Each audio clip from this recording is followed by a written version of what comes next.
Eu cumprimento a linda e amada igreja com a paz do Senhor, amém, irmãos?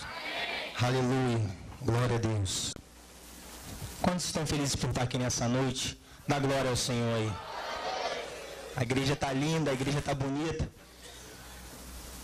E nessa tarde, talvez você saiu do seu lar com um ponto de interrogação cravado na sua testa e questionando a Deus por que tantas coisas têm acontecido na sua vida. E aí você coloca os papéis na mesa e fala: Senhor, mas eu sou teu servo, Senhor. Senhor, eu tenho promessa, Senhor.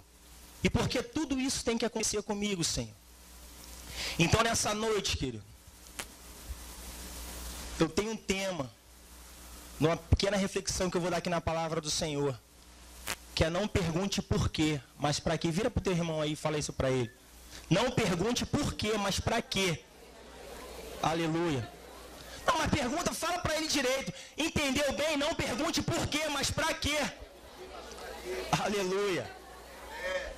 Está preparado para a resposta nessa noite? Fala, está preparado para a resposta que o Senhor tem para te dar nessa noite? Aleluia. Aplauda ao Senhor porque Ele merece. Ele é digno de toda honra, de toda glória e de toda adoração. Amém? Abra sua Bíblia rapidamente no Evangelho de Lucas, capítulo 24, a partir do versículo 13.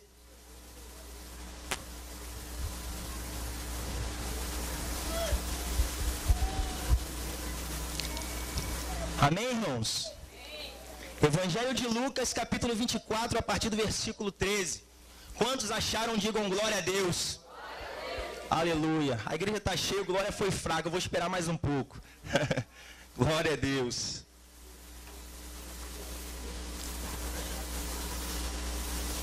Amém, irmãos? Amém. Glória a Deus. Diz assim: e eis que no mesmo dia iam dois dele para uma aldeia que distava de Jerusalém 60 estádios, cujo nome era Emaús. Iam falando entre si de tudo aquilo que havia sucedido. E aconteceu que, indo eles falando entre si e fazendo perguntas um ao outro, o mesmo Jesus se aproximou e ia com eles. Mas os olhos deles estavam como que fechados para que ninguém o conhecesse. E ele lhes disse: que palavras são essas que caminhando troca entre vós, e por que estáis tristes? E respondendo, cujo nome era Cleopas, disse-lhes: és tu só peregrino em Jerusalém, e não sabe as coisas que nela têm sucedido nestes dias? E ele lhes perguntou: quais? E eles lhe disseram: as que dizem a respeito de Jesus, o Nazareno, que foi um profeta poderoso em obras e palavras diante de Deus e de todo o povo, e como os principais dos sacerdotes e os nossos príncipes o entregaram à condenação de morte e o crucificaram. Feche os seus olhos, vamos estar orando ao Senhor. Querido Deus e Pai, Deus de poder e Deus de glória, Senhor, sabemos, Pai amado e querido, que Tu tem resposta para todas as coisas, Pai. Nesta tarde, Senhor, só Tu conhece, Deus, o coração de pessoas que entraram aqui neste lugar, Senhor. Muitas pessoas entraram felizes, Senhor, mas tem pessoas que estão tristes, Senhor, questionando, Senhor, porque tantas coisas têm acontecido nas vossas vidas, Senhor. Mas Tu és um Deus que tem resposta para todas as coisas, Senhor. Que não seja eu, Senhor, mas que seja o Teu Espírito Santo a ministrar neste lugar, Senhor. Fala nossos corações nessa noite, Senhor. É o que eu te peço e te agradeço em nome de Jesus. Aplauda ao Senhor. Glória a Deus.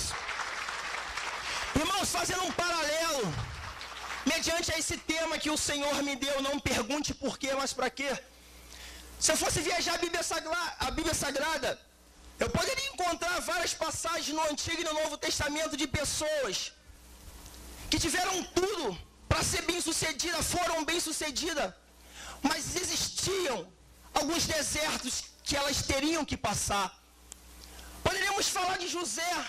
José é um homem sonhador, José que tinha sonhos, que tinha projetos para a sua própria vida, mas por causa de inveja, por causa de calúnia, teve que passar por tudo aquilo, ser vendido, aleluia, pelos seus próprios irmãos, ser caluniado, aleluia. Homem fiel, temente a Deus, ser jogado numa masmorra, para ele chegar, aleluia, onde ele chegou. Talvez nós poderíamos perguntar: por quê, Senhor? Porque o próprio João Batista, Senhor, que abriu espaço para que o Senhor viesse, teve um final trágico daquele jeito, com a cabeça decipada. Porque, Senhor, Moisés conduzindo o povo, ensinando o povo, aleluia, a não temer, a não se prostrar a outros deuses, teve que passar por tudo aquilo e ainda por cima, Senhor, não herdar a terra prometida. Mas foi mediante esse versículo e esse capítulo que eu quero te falar nessa noite, querido, que o Espírito Santo colocou no meu coração. Sabemos que a todo momento, irmãos, Jesus Cristo, ele não foi hipócrita. Ele não foi hipócrita. Quem é que não queria estar ao lado de Jesus, irmãos? Comparado aos dias de hoje, Jesus era o popstar da época. Quem é que não quer estar do lado de uma pessoa que tem status, de uma pessoa que só pensa para cima, irmãos? De uma pessoa bem-sucedida. Quem é que não quer estar ao lado, irmãos? De uma pessoa, aleluia, glória a Deus, que tem sonhos, que tem planos, que tem projetos.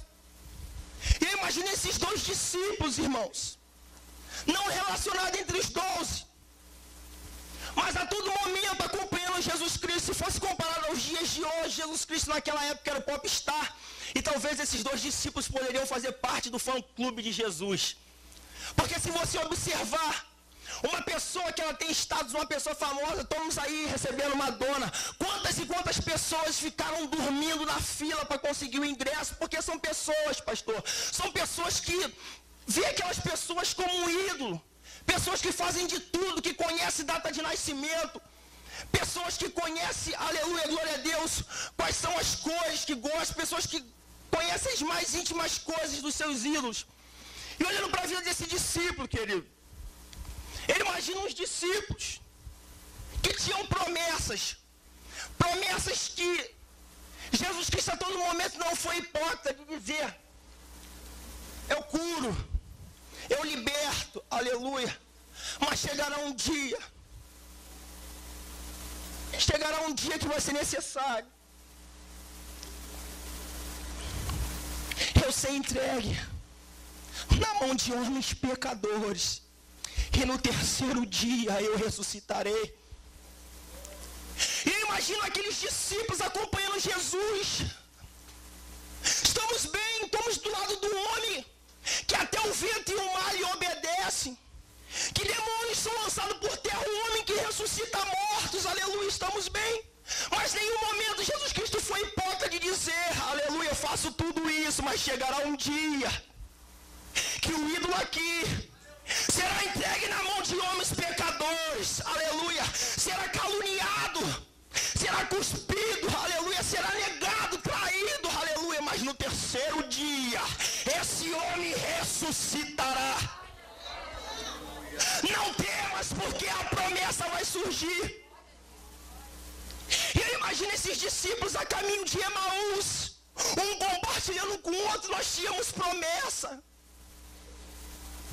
Já estamos no terceiro dia, aleluia, e ainda não vimos nada acontecer, aleluia.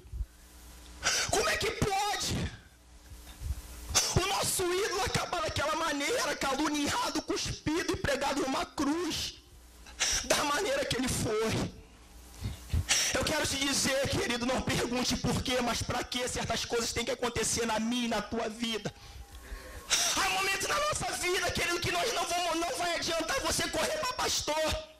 Há momentos na sua vida que não vai adiantar você contar para fulano, para o teu irmão da direita,